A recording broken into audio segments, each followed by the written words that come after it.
Shooting it raw? Yes. Shooting it raw.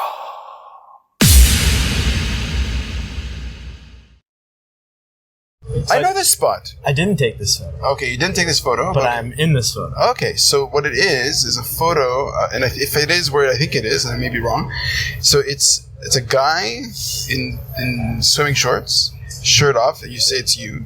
Off in the distance, most of the foreground is like the water on top of a stream bed. So there's not very much greenery in the water, although the water is kind of green.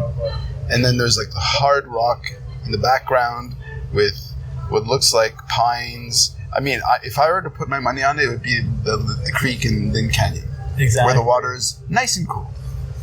Yeah, you nailed it. Yeah. Yes. Yeah, it's a 30-foot pool for the locals, or if anyone listening to this ever goes to North Vancouver. Yeah, it's so good to go in the water. Pools. Yeah. So good. So good. I love it. That's a ritual for me, man. Like, that's my church. Nice. It's my favorite place in the world, I think. Okay. I shared that photo. Yeah, I didn't take it. My friend Josh, his name's Josh Kobe. He's a photographer from Toronto. He came out and visited me, and I showed him around my We'll new try home. to get Josh on the podcast as well. Definitely. Josh is a total legend. Okay. He shoots a lot of his work on film, so this is just a point-and-shoot film camera, and he sent me the roll after he got back, and I just looked at the photos, and it's always it's fun being a photographer because you shoot so many people, you don't get a lot of photos of yourself. Right. So to have a photo of me finally is like, I don't know, it's kind of egotistical, but like it's not egotistical. It's meaningful because it's such a special place to me.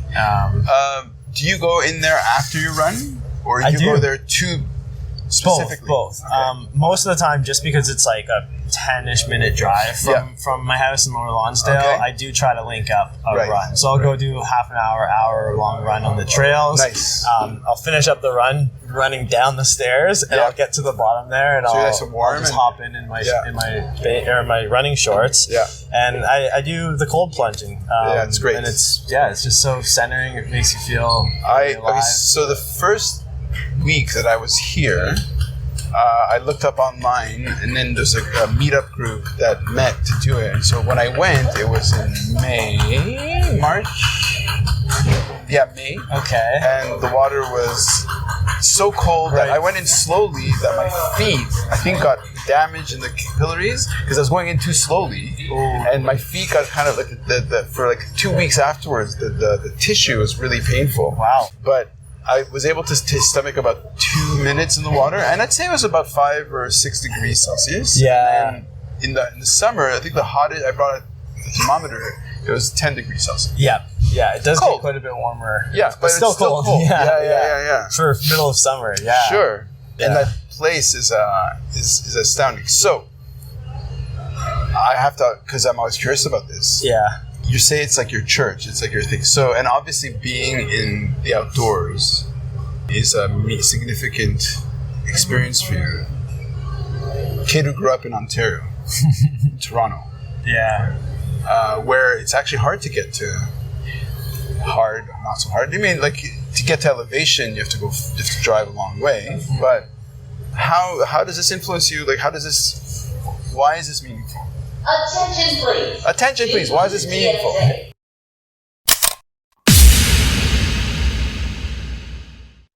Like, why is the outdoors for a kid who grew up in Toronto calling you?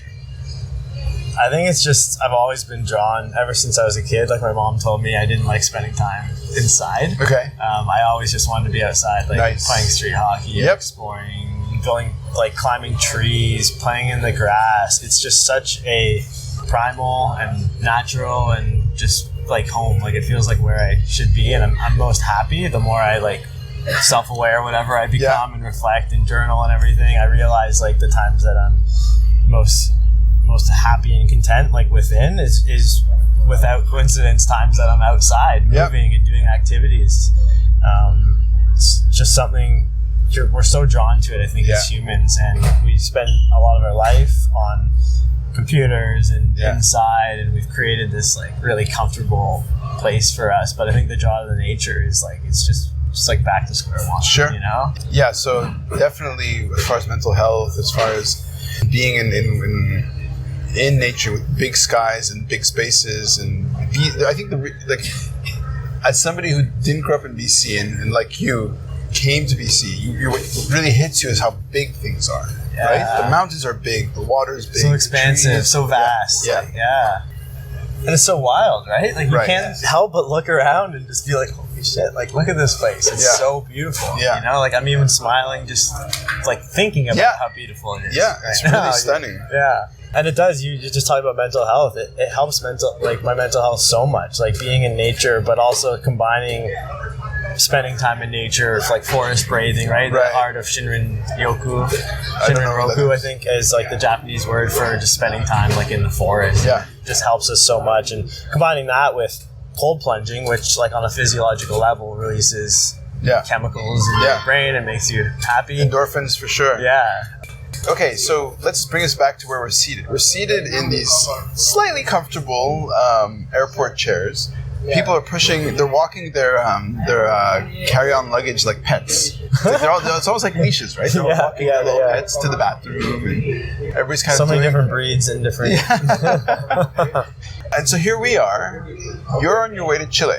Yeah. So how long have you planned this trip? And I assume it's going to involve running and photography. Exactly. So do tell. Yeah, I booked the flights for this trip on a whim. Okay. I tend to do a lot of things in life. Respect. I'm not a big planner. I just try to tap into my gut. And, is that something I want to do? And I got, it's not sponsored or anything, no plugs here, but there's a website called Next Departures that I'm like subscribed to, and they just send you cheap flight deals. So I'm registered for the one from YVR in Vancouver. So every week these flights get into my inbox. What is the website? Next Departures. Next Departures. Yeah. It's like nothing, like $5 a month or something like that. Amazing. Yeah, and I got a $700 round trip flight to Santiago. In Chile. In the inbox. Alpha 14 for passenger assistance. I think it's hilarious that we've gotten into the rhythm of stopping to talk when the announcements come. Yeah, we just know. Right, okay, so you get it in your inbox, $700 to go down to Chile. Yeah, and I've always wanted to go to South America. Yeah, so I haven't done much travel outside of like North America since before COVID. So like the itch to just explore and do something uncomfortable was there.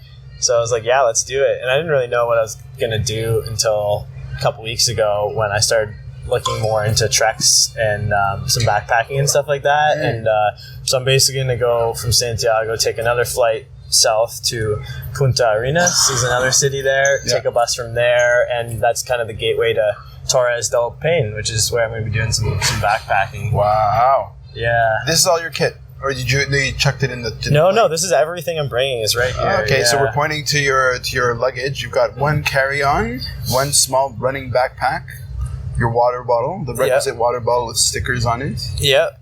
And a little fanny with my point and shoot camera. Are these your shoes that you run with? These are kind of like more of like a travel shoe. Okay. I brought 2 pairs of shoes in this trip. One's the trail runners that I'll be doing hiking in, and these are my I'll wear them all the time, but they're also running shoes. So if I want to do some runs on the road when I'm there, I still have a pair of shoes to run in, right? Yeah. I would have brought 9 pairs of shoes with me, as most runners do, but I didn't have the space for it. Yeah. No, you're definitely traveling light. And you say you're going for a month? Yeah, November 6th, which is today, until the 30th. Wicked. Yeah, so 3.5 weeks. And okay, so when we first met... Eric, you're getting in the way. Come on, man. Dallas mayors love to interrupt.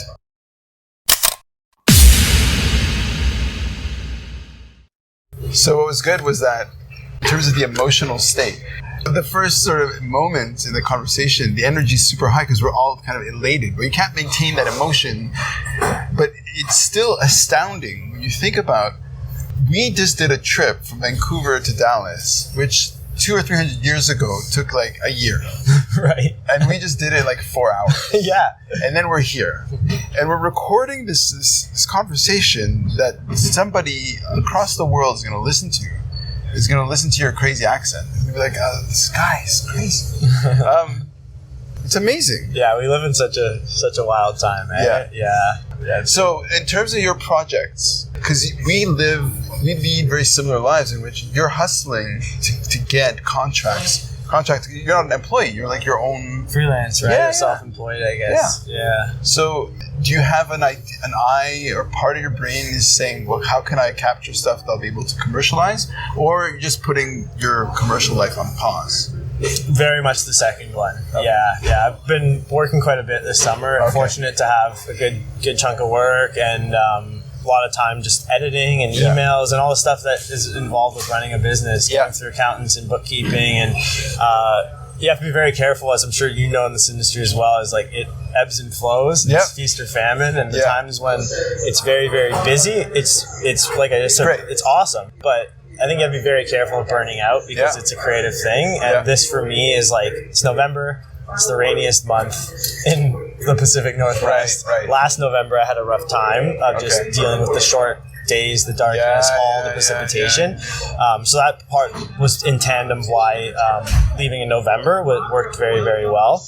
But yeah, I wanted to just disconnect and unplug and go back to the roots of like, why am I doing this? I want to go back to the first photo I showed you in Toronto and just go and have fun and just capture what I see looks sweet and just take some photos. And when I come home, I'll edit some photos. I'll share them on my Instagram. Yeah. But no like commercial. Do you have a website? Really. I do. Yeah, it's the same as my Instagram. So it's Adam Stevens Visuals. Adam Stevens Visuals. Okay. Yeah. All across the board. Yeah. Okay. Yeah. Website, Instagram. Okay. YouTube, Facebook, all the good stuff. Yeah. So I don't know. Maybe I'll put together a little. I joked around with my girlfriend Catherine of like maybe putting together a little book of like some prints of the trip, like calling it month and how to go in here or something like that. And just doing it not so much to try to sell a bunch of them, but just I think it'd be really cool to just have them all. And there's nothing like seeing your photos printed out, physical copy, right? So maybe I'll do something like that. But yeah, no brands, just spending money this month instead of making money. Ebb and flow, man. Adam, that's it. I think did we do all the photos? I think we did. Yeah, that was the fourth one. Yeah, and it comes back to North Vancouver, which is where we met now. Where we met. Yeah. Dude, thank you so much. This is so good. Man. Thank you, dude. Yeah. So pumped we could make this happen. For the record, when we first met, it was this summer, I think. He had asked me to do this, and typical Adam just, was... Oh, are we talking about him in the third person now? Yeah. Okay. Yeah, he's very nice. Talking about him in third person. He's a very nice guy. Yeah. But not so nice that he put off doing this podcast. No. You did it on purpose because you knew the universe would want us to record here. Easily the best. Right. Thank you. So rad. Shooting it raw? Yes. Shooting it raw.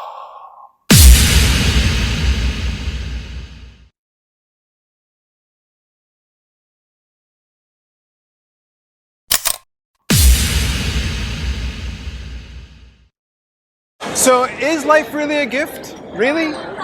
Can you make every second count? That's the whole point of the podcast. So if you like what you've seen and you're inspired, because that really is my mission, then please give it a like, subscribe, and share. Shooting it raw? Yes. Shooting it raw.